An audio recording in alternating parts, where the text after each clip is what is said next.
Hey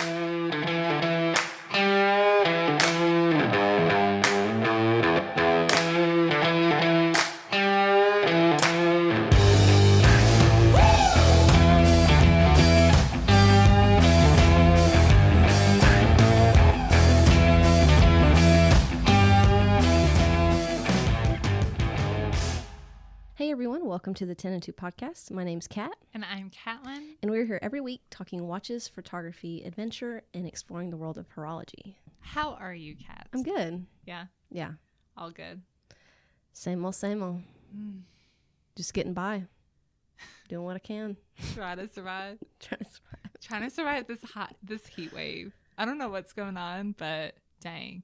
Yeah. Like, I don't know. I haven't decided if it's because I haven't been to the beach. I haven't been to the pool. All the pools are closed. Everything is just closed. Yeah. So I don't know if maybe it's just because I'm so fair-skinned right now that maybe that has to do with me not handling the heat as well. Does that matter? Because I feel like when I'm really tan, I feel like it doesn't bother me as much. I think it's also just like super hot. It is so hot. It's not even that it's hot. This is so boring to talk about. It's just very humid. We talk about the weather. People are like, shut up. Oh, my God. Well, let's just talk about watches. Let's talk about all the watches.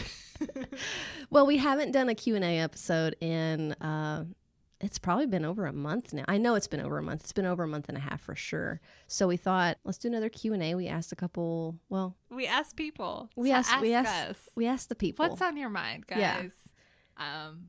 And I was surprised, like we actually got some really awesome responses. Yeah, and if we don't get to your question, we actually screenshot everything, and we may do another one soon and get to some of those because there was like a lot. It was hard to pick. Yeah, there were a lot of really awesome questions. Yeah, so we appreciate it because sometimes it's hard to get a lot of feedback, and we want to make sure we're answering questions that you guys might have about specific watches or just kind of watches in general because clearly you listen to us because you like our opinions. I don't know. Something like that.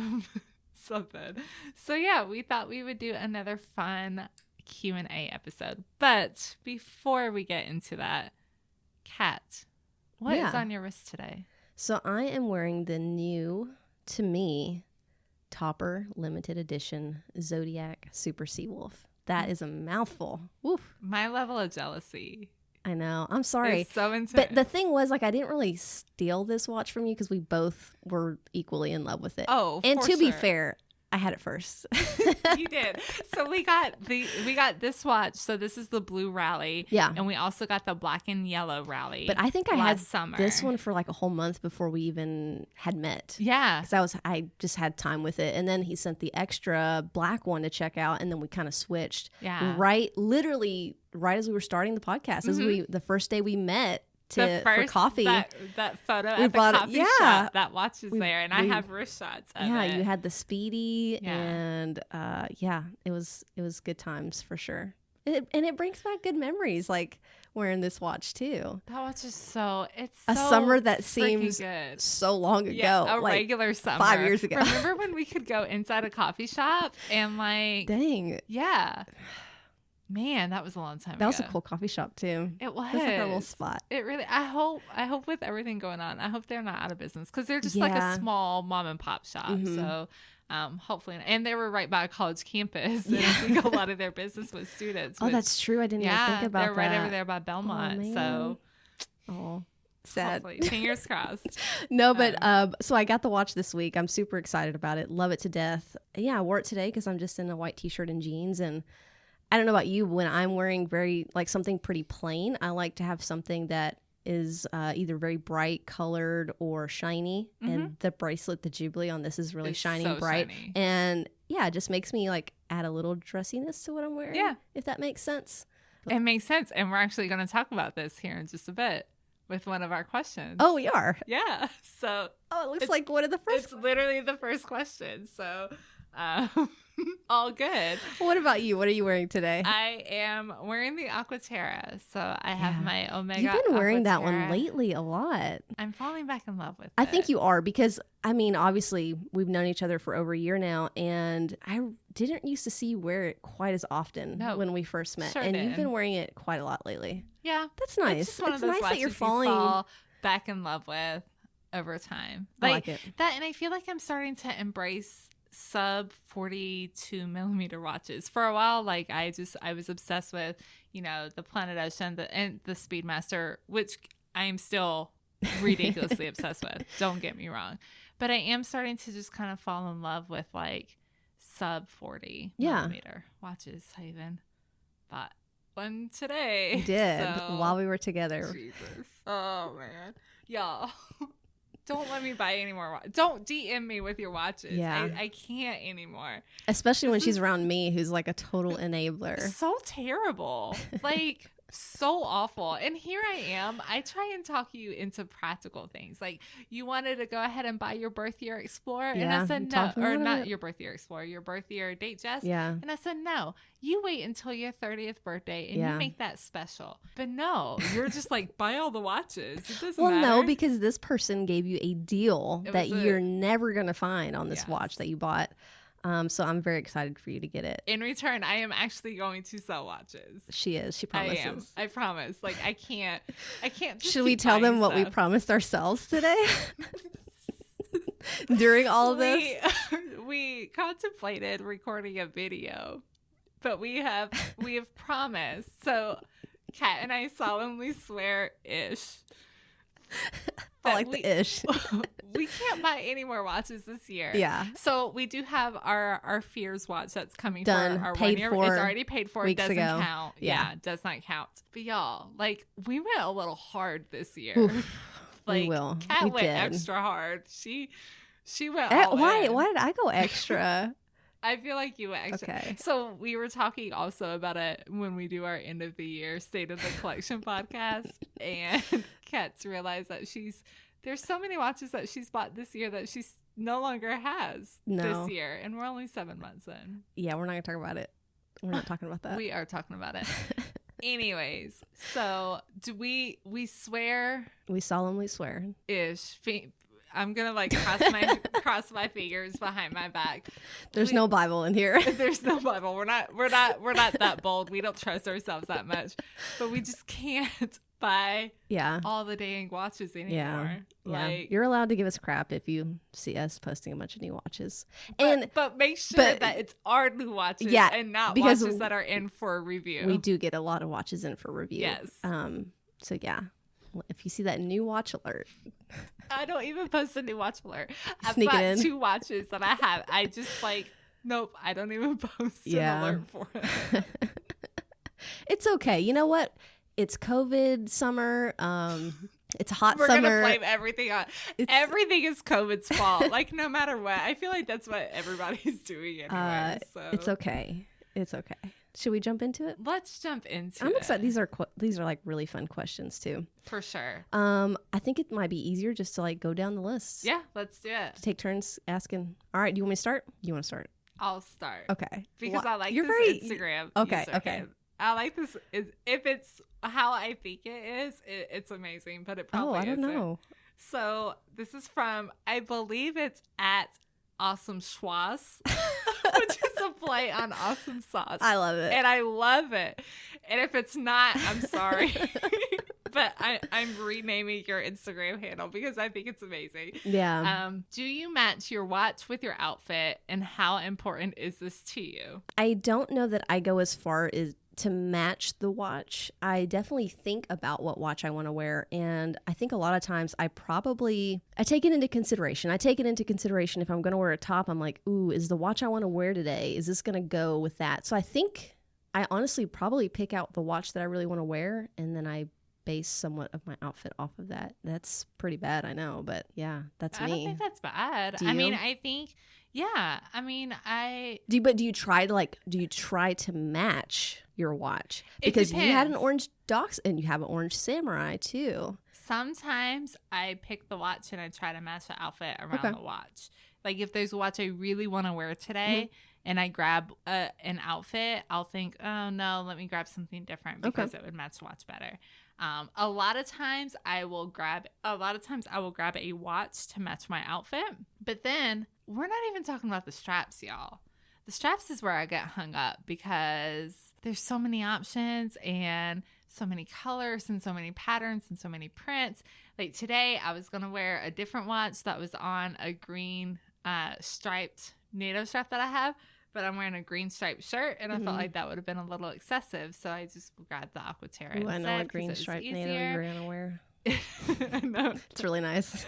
It's an amazing NATO, but I just did, and like I was running late anyway, so I didn't want to like go through the effort of putting it back on the bracelet. It was a whole situation. Yeah, I don't feel like I have that problem because I tend to wear most of my watches on the bracelet 90% of the time. So I don't think about the strap, but I could see how, because you have several watches that you only have a strap for. So yeah, that could be an issue. It's a tough one. And that's a good question. I think it's kind of important. I wouldn't say it's more important to us because we're women, because I know a lot of guys that we talk to are the same way. Like, having their watch match their outfit is very important to them. And I think so, the longer that I'm in the hobby, the less I care about if my watch matches. 100%. Like I want to wear this watch. I'm going to wear it no matter what. Yeah, I've definitely gotten to that I don't really care part of it. Now, unless I'll say I don't care if I'm dressed casually, but if I am dressed a little nicer or, wearing a dress or something like that, then I'll definitely think more about it. Pay much more attention. Yeah. But if I'm in just blue jeans and a t-shirt, anything goes. I definitely, anything. Gotcha. All right. So next question comes from Time on Target 6. What is the best modern field watch? The criteria is a mechanical non-auto, so I assume hand winding, in less than 40 millimeters. I think you have to go Hamilton, right? Yeah, I'm pretty sure you 100% have to go Hamilton. The khaki field is 38 there's so millimeters, many, and there's so many variations. Like there is a larger size 42 that's quartz. There's a 40 millimeter. There's a 38 millimeter. I think there are some manual wound options, aren't there? Oh yeah, the 38 millimeter Hamilton khaki field is manual winding. So I had the white dial, and 70-hour power reserve. Yeah, I think that's the first thing that comes to my mind, and I think a lot of people's mind. Yeah. It's smaller. It's under the radar. It's a watch that has history from the early 1900s. It was the watch given to the U.S. soldiers. It's a true field watch. And I think that's the way I would go. I feel like anytime you say best field watch, like the that's where Hamilton shines. Hamilton shines. They just do it better than anybody else. Huge fan of Hamilton watches. All right. This is from @John_Houghton. I think that's how you pronounce your last name, and I'm sorry if it's wrong. What is an unpopular watch you love and a popular watch you hate? Okay, so I put a little bit of thought into this one earlier. All right. First of all, I don't like the word hate because strongly dislike. Yeah, strongly dislike. I wouldn't say hate. Well, there might be some things I hate. It's okay. I don't love the word hate. But anyway, I think the unpopular watch I love is something that we actually posted today from Omega, which is the Constellation line. Yeah. It's probably one of their most unpopular series in the collection. No, I guess it's probably one of the most unpopular collections that they have. Yeah. And there's a reason for it, because it can look outdated. It's Roman numerals. It's integrated bracelet design. It can seem very 80s. I've always been a fan. The new iteration is wonderful and sporty, and I think they did really well with the upgrades. So that's my pick there. And then popular watch that I don't like would be the IWC Portuguese. Yeah, I don't see the appeal in that watch. It's very plain looking, and a lot of people love it, and I've always just thought it's too big and it's just blah. Okay. I use the word blah a lot, but it looks like a Timex to me. I don't know, and I don't mean to put the watch down. I'm sure it's very well made. I've never held one in my hand, but again, you're asking for asking for a popular watch that I don't like, and that's it. What about you? What's an unpopular watch you love and a popular watch you do not love? Can I say a watch brand that I love? Oh, a whole brand. Ooh. Hublot. I don't understand why, and Richard Mille. Like, if we're just going there, like, let me just throw both of those guys in there. I don't understand why they get so much hate. I feel like maybe people try and take them too seriously in what they're trying to do. They're not making the watch that's every day. Like, that's not their goal. Their goal is to make something that's more out there, more crazy, more unique, special. But also they innovate so much when it comes to technology and materials. And I have so much respect for those two brands. So, but everybody hates them. Anytime I post anything about it, I'm always getting some sort of comment or something else. We posted something today about and it didn't get a lot of likes either. Yeah, and I don't understand the hate for them.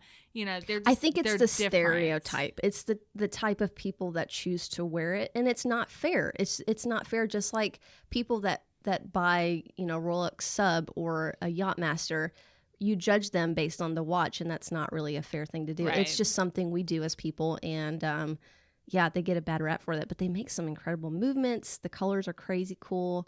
I'm probably more of a Richard Mille fan than Hublot, but they do some cool stuff. I could probably look at their catalog and find something that I like. Yeah, I mean, I'm not saying I love everything that Hublot or Richard Mille do, but in general, they get way too much hate than what they deserve. What about the second part of that? All right, a popular watch you hate. You have a lot. I'll say hate. There are a lot. I think the biggest, most popular watch that I hate, I really hate the Nautilus, y'all. Come at me. I hate that watch. I don't love it, but I don't hate it. It's too I don't know. It's rounded, but then it's kind of rectangular, and I just don't like it. I don't understand why there's so much love for it. I don't like the lines on the dial. I don't like it, y'all. Yeah. The end.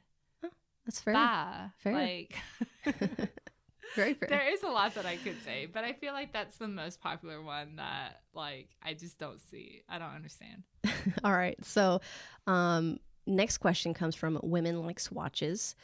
And she asked, what's the best entry-level men's luxury watch you think looks great on a woman's wrist? There's a lot in that category. There really is. And I'm going to say it depends on what you consider, luxury watch. I would probably say anything like $3,000 and up. For the entry, for that entry level, like luxury. And when I hear luxury, I think of your bigger brands. Mm-hmm. So for Tudor, the Black Bay 36 is a phenomenal watch. That's technically a men's watch, but the 36 just looks so great on women's wrists as well. Agree. So it's a really great option. If you wanted to do luxury that's even less expensive than that, the older Omega Seamaster men's Aquaterras, there were some quartz options that are really great. 38.5 millimeter case size. Those are a really great piece that you can go with. Really kind of perfect for an everyday watch. I'm really at the point, I feel like so many men's watches just look great on women. I love the look. So I think just really kind of finding something that you like the style of and then trying it out. But I'm always surprised by what watches as a men's watch still look good on a lady's wrist. Yeah, and I think a lot of guys love seeing, those bigger, chunkier sport watches on women too. Mm-hmm. I mean, I've seen it in several of our friends on Instagram, and when celebrity women are out there with very small wrists wearing those big chunky watches, they seem to like that a lot. So I wish I had those tiny wrists. I have big wrists. I know. But I'm fine with your wrist because it's the same as my wrist. So it works out very well. Yeah. But so for you, what do you recommend? Those are great. I had a little bit of a different idea as far as entry level. I considered under 5,000. Okay. As far as the luxury market goes, and I went with the Tudor Black Bay 58 because I think it's as close as you're going to get to the sub, which I think the sub looks amazing on women. Same thing. I think the BB 58 looks great on women. And then if you can find it under 5, which I'm sure you can, is the Speedmaster. I think there's several iterations that are kind of really good looking. And again, a chunkier, sportier watch on a bracelet, I think is always going to look good on a girl. Yeah. I mean, another really great option then too would be to find older Datejust. Yeah. Because you can find those older, larger size Datejust. Fantastic. Yeah. That are absolutely amazing. You can find those. I mean, you can find tons of those. There's nothing that 3,500 to 4,000. We really have it made as women. I shouldn't say that because we don't. But in this case, we get to wear whatever the heck we want. All the watches. And nobody judges us. Well, there's people that judge us, but that's fine. They can judge us. We can get away with it a lot easier. And I get why some men complain about that because they can't wear the smaller watches without really being judged hard. Mm-hmm. We don't. I've never really had anybody comment on photos on Instagram. The people have commented in forums before saying the watch is too big for you. You need to get something smaller. You're a lady, blah, blah, blah. But well, for the most part on Instagram, people have been nice and no one has commented saying the watch is too big for you. You should not wear that. Yeah. But I have seen and we've talked about this before. Y'all you guys, you're so hard on each other. Like, man. Love each other's wrist size. Spread wrist size love. But I see that. And again, we've talked about this several times. Like at my job, I see, one of the first things people say is, oh man, I have a small wrist. And it's just, I don't know what happens. I don't care. know when you guys, and I'm always, just try it. Just look at it, try it on. Nobody really, again, I've seen it in some Facebook groups. I've seen it in some of the forums. Instagram is just where it's at. Yeah. Everybody's just nice for the most part. There's a few, but it's okay. All right. So from at Garrett Hull, how to safely buy a real Rolex on eBay. Funny you should ask. So this is a good and valid question. It can be scary when you're buying something that is very expensive online anywhere, eBay or not. Some of the things I would look at is, well, first off, reviews. Does the person that you're looking at, do they have reviews, and do they have lots of positive reviews? If the buyer has been selling, I don't know, toilet paper for the last 5 years, and then all of a sudden he has a Rolex on there, maybe that's a red flag. Yeah. But that's the first place I would look. I would look at return policies. Do they have one? And are you allowed a 48 to 72 hour window to take the watch to a dealer and verify that it's real? That's something I would ask. And don't be afraid to ask for pictures. Don't just go by what they post. Ask for a date stamp, for them to write the day and your name on a piece of paper and put it beside the watch, because there's scammers that use other people's photos. Right, as good as they are. Yeah. You want to make sure that these photos are of the actual watch. So that's something I would reach out to the person and ask. Box and papers is another thing that will help solidify the fact that it's a real watch. Yeah, what can you chime in? Anything else you would look for? I mean, there's a ton of things. I agree with everything you said, especially a return policy. Mm-hmm. Having a few days where you can take it to somebody to verify it. But at the end of the day, you're not going to be able to verify every single aspect of a used Rolex or a used any watch. You can't verify every movement component, things like that. If you're using eBay, they have so eBay has a really great money back guarantee. So if there are any issues with it, you can file a report, file a claim with eBay. And it's not with make sure, because it's not, I know just from scouring eBay myself, that's not with every purchase. Okay. It's only with some. So that's something just make sure it has that check mark on it too. Yeah. And if it doesn't, then I would recommend using PayPal and using some of their programs. Yeah, for sure.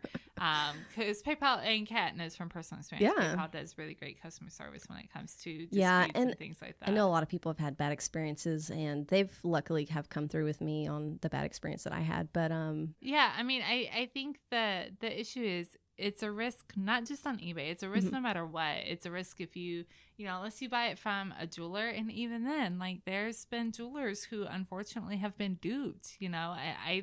I've seen that experience, not firsthand where I work, but I have seen that experience where, a jeweler had purchased a watch that wound up not being authentic, and they genuinely did not know. It's scary. That it's just one of the risks that you take. Yeah. But I mean, my biggest thing is always buying from somewhere that you can return it. And another, I just sparked in my head, another thing to do is take all those pictures that the buyer has sent or posted and take that to the jeweler. Go to the jeweler and just be like, hey, flip through these photos with me. Is there anything you spot as an expert or a watchmaker that could be a red flag? That they're not going to charge you for that. If you don't want to go to a jeweler, post it up in a lot of these watch Facebook groups or the forums. It can be annoying for a lot, but there are people that are happy to answer that question. For sure. I mean, I and at the end of the day, if you annoy somebody, whatever, you're just trying to do what's good for you. Yeah. So I wouldn't be annoyed by it. I can't blame you. But and just be careful. Be careful if honestly, in this day and age, you're not going to find the deal of a lifetime anymore. No. Not like you used to 10, 15, 20 years ago. So if something's priced too good to be true, 99% of the time it is. Because even my 70-year-old grandpa knows to look up the value of something now on the internet. So he's not going to list it, you know, and I think a lot of people are that way. So For sure. All right. So next question is from 727 Modern. What's your favorite watch to photograph for Insta? The Speedy. Favorite? Why? It looks so dang good all the time. No, I really enjoy how different it looks all the time. Like, you know, in some pictures I catch more of certain aspects of it that really make me fall in love with it. Like, I don't think it was really until I started photographing it a lot that I noticed that the chronograph sub-seconds, they have like a little metal ring around them, and you don't really notice it until you start playing around. That's and this true. is on my particular watch. Like the regular moon watches do not have this. But on my particular Speedmaster, the variation I have, it does. And so, that's something that I never even noticed until more recently, like starting to really mess around with. Especially as I've started messing around with moody photography and like darker lighting, I'm noticing it Speedmaster so much comes more. through. It's I don't know, it's so good, and I love the moon phase on it. I just love that it's a strap monster, so I can put it on all sorts of straps. I do enjoy when you catch that little bit of flecto just right in the photo too. It especially on a so Speedy good. crystal, that flecto is so good. You know, and I will say this is where I envy the Speedy owners who have the Hesalite. I don't envy, like, I am way too rough. I could never have Hesalite, but dang, does it photograph so good. It does. I feel like with the Hesalite, when you're taking pictures, I honestly think that you can see the details on the dial slightly more. However, the light definitely, because I've owned a Speedmaster Reduce with both Sapphire and the Hesalite, and the light hits it completely differently. I like the way the light hits it on the Sapphire, but you can see more detail on the Hesalite. So it's kind of cool to play around with that. For sure. What about for you? For me, it's the Manta Ocean King. And I say that because I don't think, without even trying, I haven't taken a bad photo of that watch. I posted one last week that was from when I first got the watch back in December. And my photography skills weren't really up to what they are now. And it looked really good, and so good that I reposted it, because I honestly just, like, even with my phone, I can't take a bad picture of that thing. It looks good from every angle. The blue sunburst dial, it just looks amazing. The Polar Explorer would probably be a close second, because that white dial looks good in every light and photo I take. But yeah, the Manta Ocean King, beautiful. Can't say that I blame you there. All right, from at Watch Medicine. If you could only have iterations of one model of any watch brand for the rest of your life, what would it be? I love this question. That's such a good question. Yeah, I was thinking about this one earlier. So I don't know, thinking about watches from the past and the present that I love. I went with the Rolex Explorer 2. So I own the Polar Dial, which is from the 80s. I like the current iteration of the watch. I like the old iterations of the watch, and I would be super excited to see what they do in the future with it. So just a big time fan of the Explorer 2 series from Rolex. Yeah. What about you? I'm going Omega Aquaterra. Yeah. I think there's so many ways that, especially now that the new ones have that rubber strap on them, they look so sporty.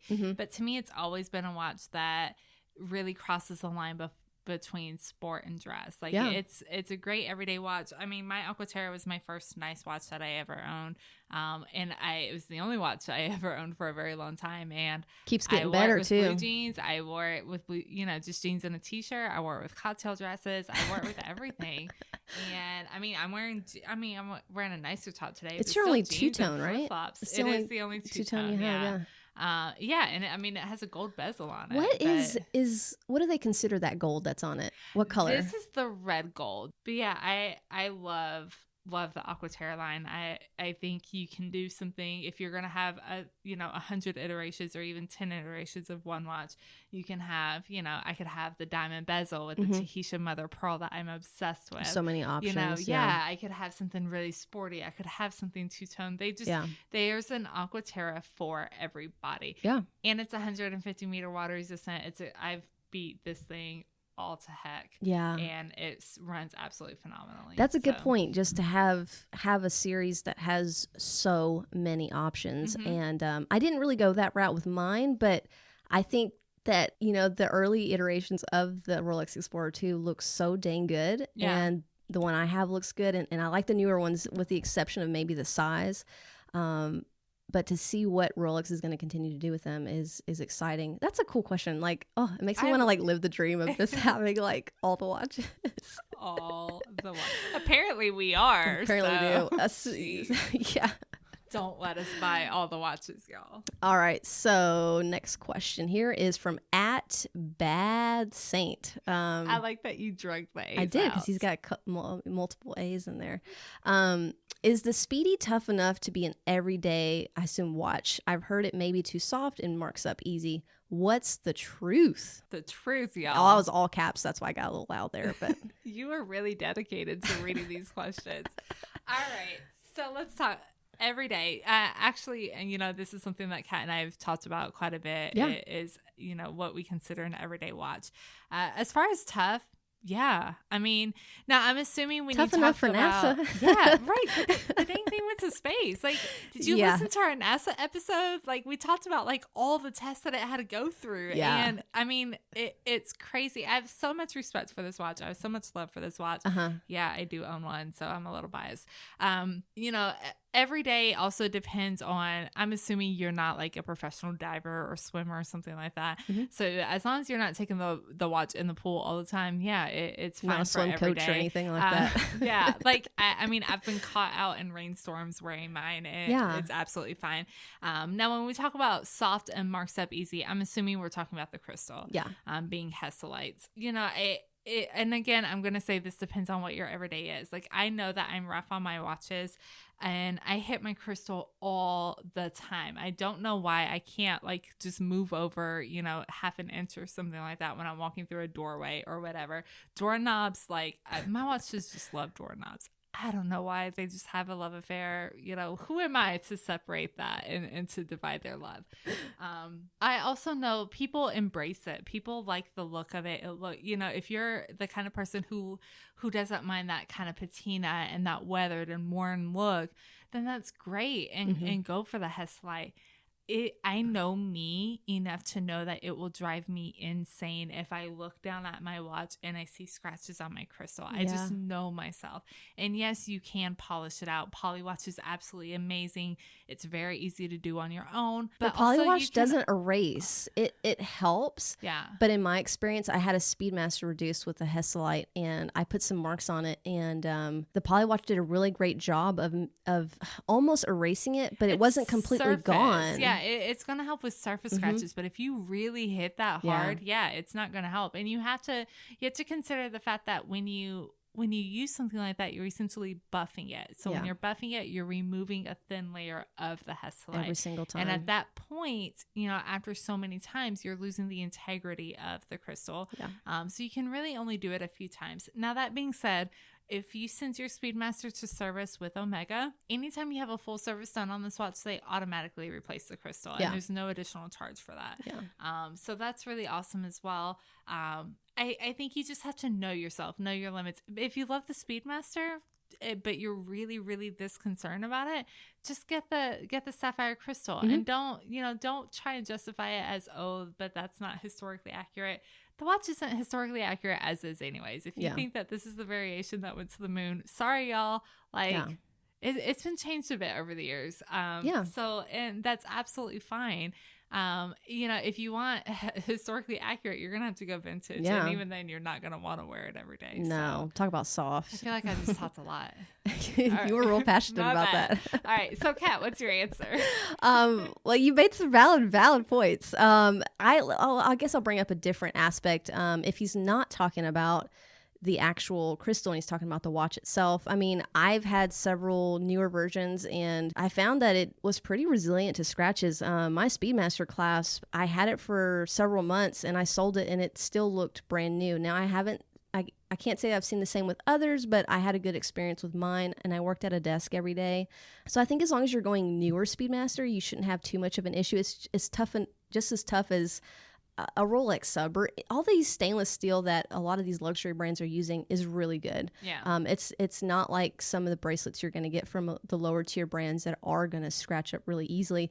Your Aquaterra that's sitting across the table from me looks not that bad, and you've worn that thing through a lot. I've had it for it's been through some stuff. 8 years. Yeah, and it's never been. It doesn't look that bad. Refinished. No, not at all. Mm-mm. Yeah, like Katlen said, if you're worried about the Hesselite crystal, go sapphire.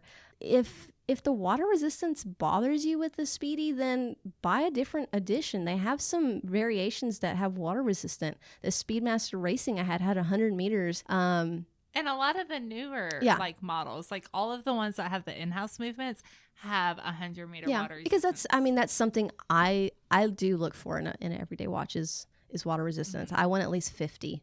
But yeah, I think you're fine. Speedmaster all the way. It's good enough for NASA. It's good enough for, if it's good enough for NASA, it's good enough for me. There you go. That life motto. All right.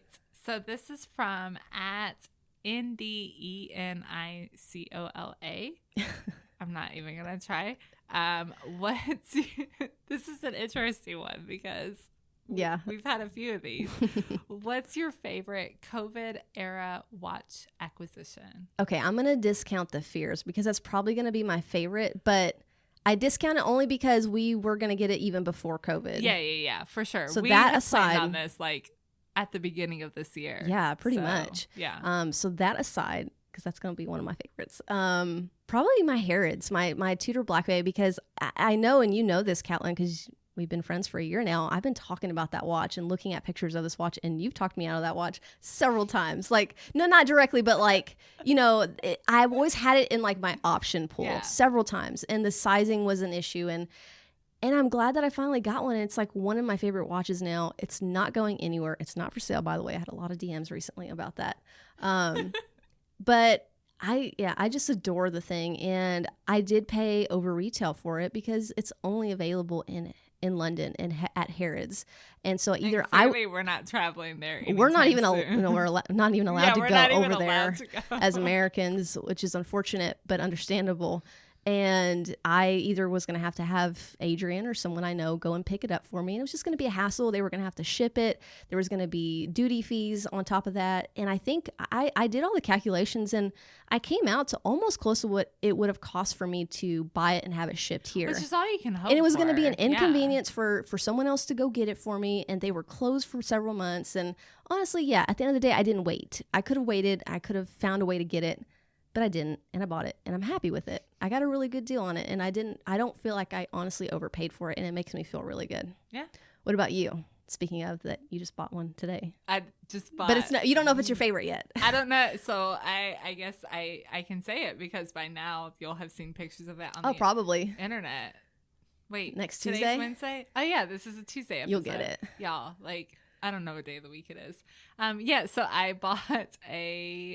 I finally bought a Manta. Yay. Join the Manta Club. Join the Manta Club. I was like the only person in Nashville who didn't have one, I feel like. So join the Manta Club. I'm very excited to get it, hopefully in the next day or two.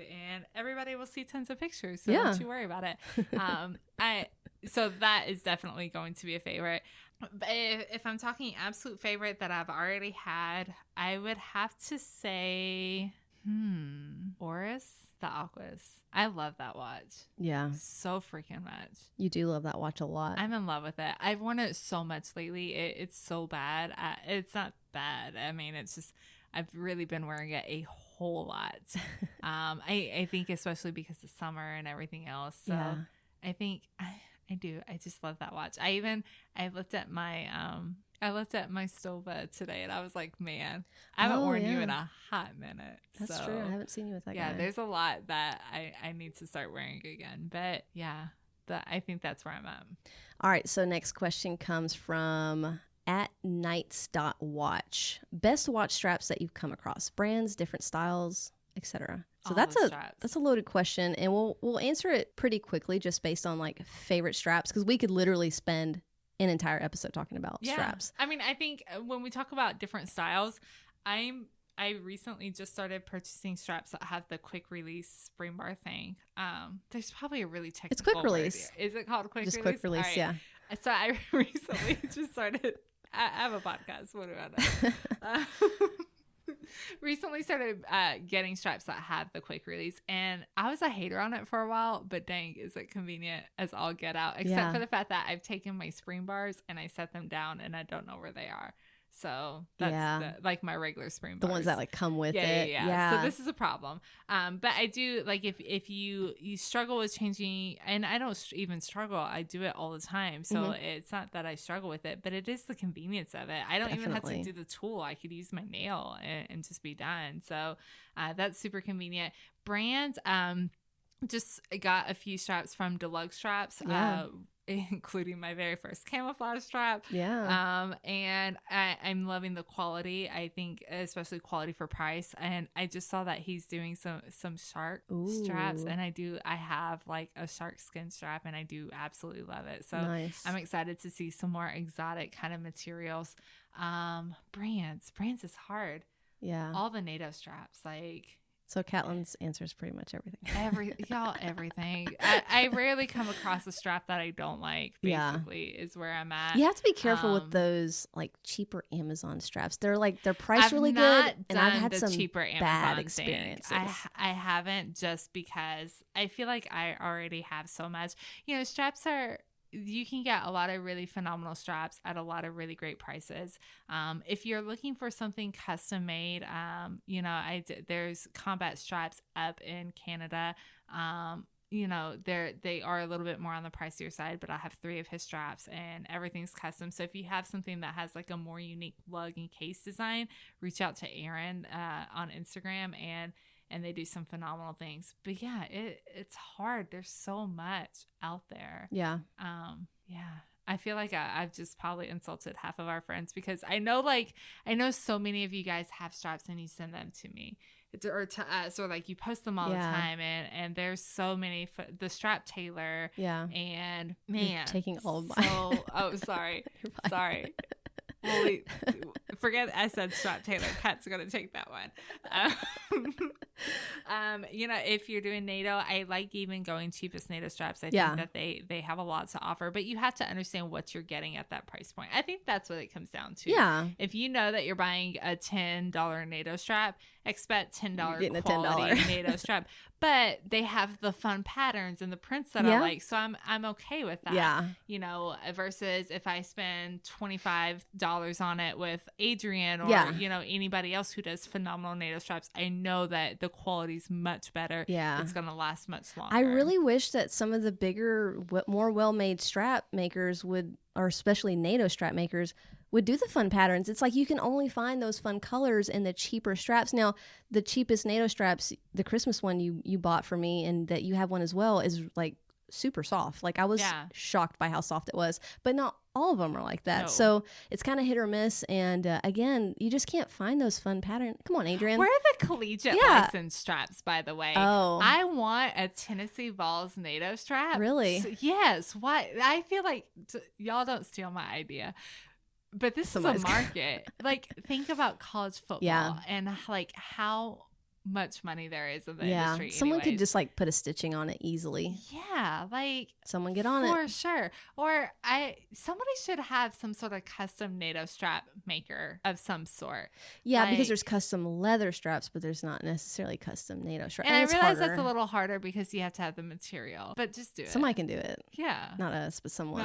Let us know when they do. So we said we were going to answer this really short, and here we are. Clearly, I like to talk. Kat, what do you got? Just again, you touched on a lot of them. The strap tailor, I had him make a strap, or he made me a strap actually for the Grand Seiko I had, and I was just blown away with the quality there. And Deluxe Strap as well. They've sent us in some stuff, and it's great. I'm not just saying that because they sent it in to us. No, they we told him we would be honest about it. And if I don't like get anything. We're not gonna post about it. No, I mean, I'm just. You're welcome to send me stuff. If I like it, then I will post about it and recommend it to others. If not, then I won't.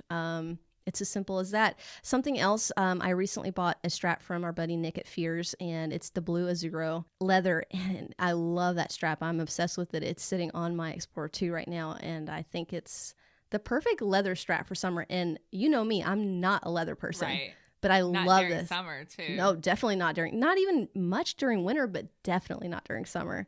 I love that the Zodiac Rally, the Tropic strap that came with it. It's one of the best Tropic straps I've ever had, and I don't have it on yet, but it will. But yeah, I think you got most of the good ones out there.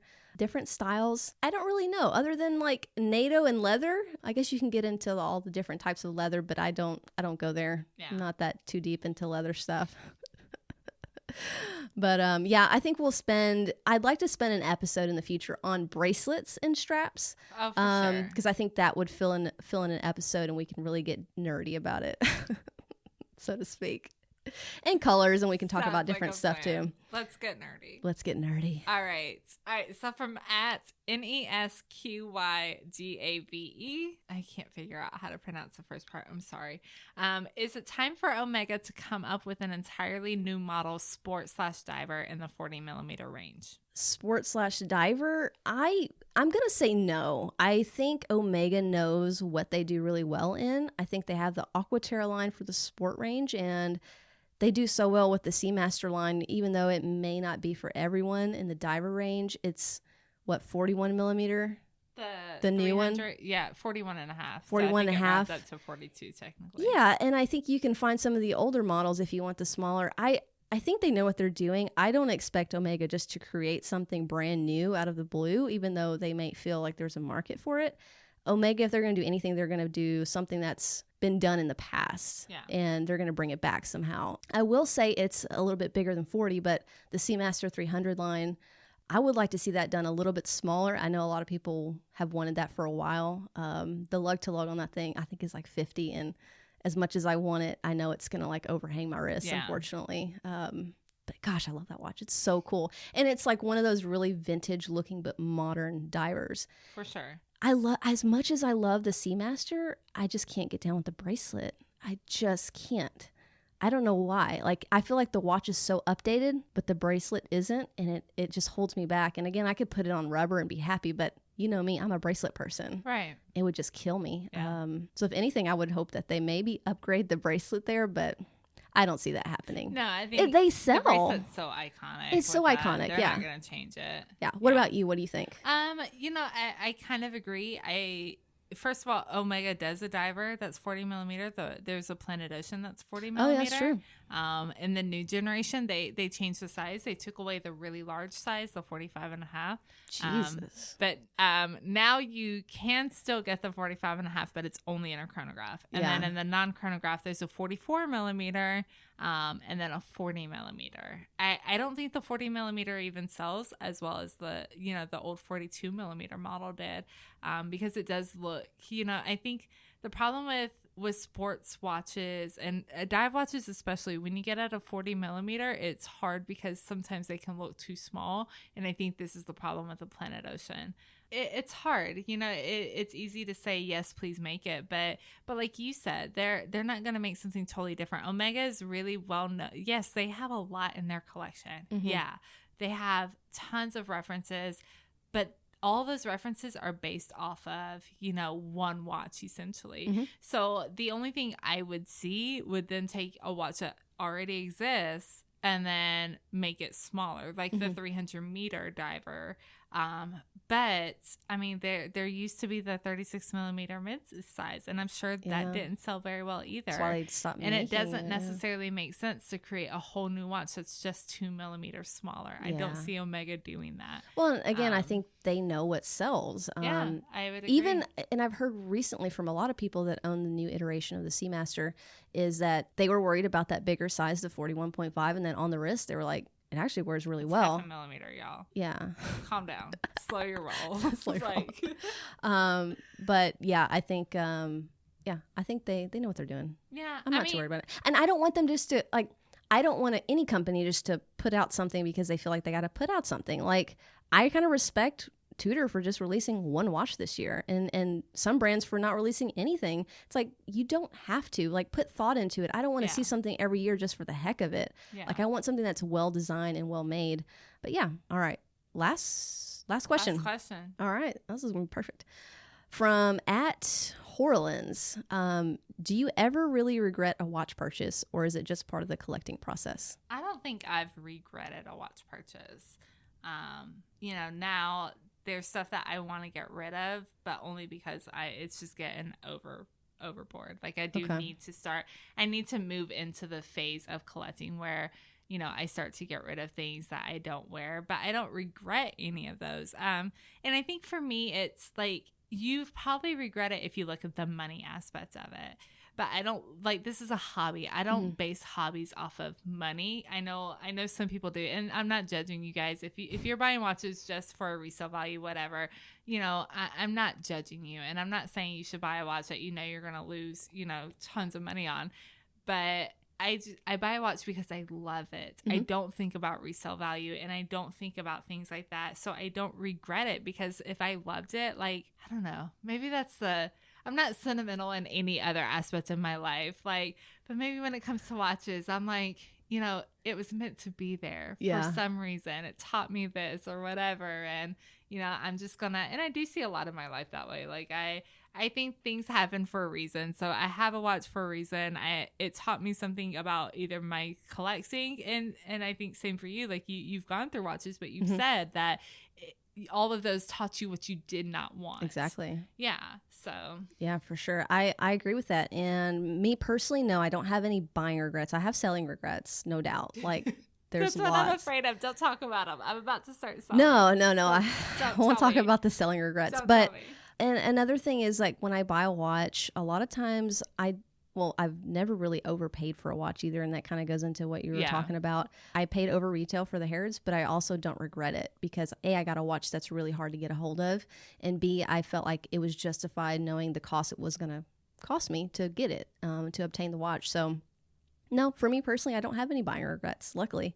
Yeah. And another thing I know some people have is they'll buy a watch without consulting their significant other, and may have a little buying regret after that. I fortunately... Are we talking from personal experience? No. Okay. And I say that because I would never... me and my husband are both very open about our finances, and we talk to each other. We share everything. So I'm just not the type of person that would buy something and ask for forgiveness later. That's just not me. It's not my style. I always talk about it with him. Even if my mind's made up, I'm getting this, I'm going to let you know beforehand.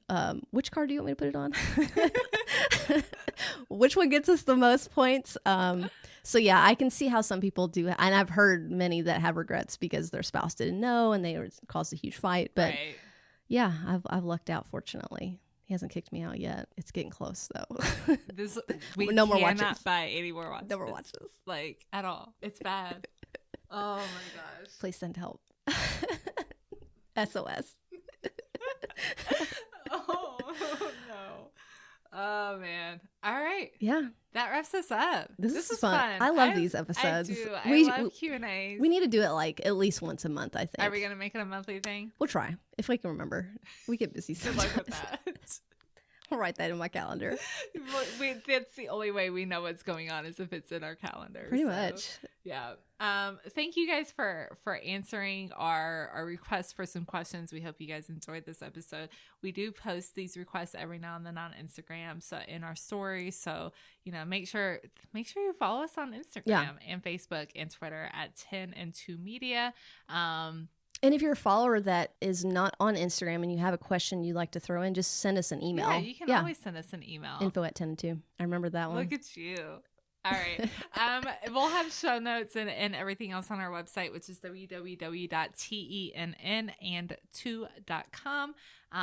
Get over to YouTube, subscribe to our channel, because we promise this video is coming. It really is, y'all, and it's going to be awesome. We're super excited about it. It's our first video baby together. That did not sound. I thought that would sound way cuter in my head. It's our first video, whatever. So video baby. Clearly, I'm tired. We're making video babies. You're gonna make me laugh too much. Okay, so head over to our YouTube. This is literally probably the longest teaser ever. It really is. And we're People sorry. are just over it. And if you haven't listened, I've never edited video before. We're not outsourcing this. We're doing it ourselves. And it takes time. It takes a creative process. We had to film everything, and of course the editing is just insane. I much respect to anybody that edits video that, is decent, because it's tough. I could slap it together and put it out, but I don't want to do that. That's not our style. Don't do that. So it takes time, and I'll get faster and better, and we'll put out more. But we're really excited about it. We are super excited. In case y'all haven't been able to tell. Yeah. But yeah, and make sure you subscribe to the podcast on whatever you're listening to us on, and do us a favor, pretty please, and leave us a review. Leave us all the stars. Yeah. All of them. All 5 of them. Yeah, don't cheap out on the stars, guys. Leave us all 5. Leave us stars. Leave us a comment on the review, a review. Yeah, and like, even if you don't, if you have some criticism, we're always open to it. Like, we always want to know, how can we be better? And so if you have something you want to bring up, just like send us a DM or tell us in the rating system too. Yeah. I don't care. I like to hear feedback. We haven't heard feedback in like months, and it worries me as just like someone that always strives to be better. And 100%. Are we doing a good job? Like, let us know if we are. Hit that 5 stars. If there's something you would change. 5 stars. Hit that 5 stars. Let us know. No, but seriously. Yeah, it helps the podcast grow. It helps people find us a little bit more easily. And if you like what you're hearing, just share it. Share it with your Watch Living friends. Share it, in whatever forums or groups or wherever you want to share the love for Tenn and 2. I'm in my feelings now. You are. It's like real slow. Love babies. Podcast babies. Oh man. All right. So on that note, with that, I think we're out. We're done. This is over. And we'll talk to y'all later on. Yeah. Bye everybody. Stay safe. Y'all.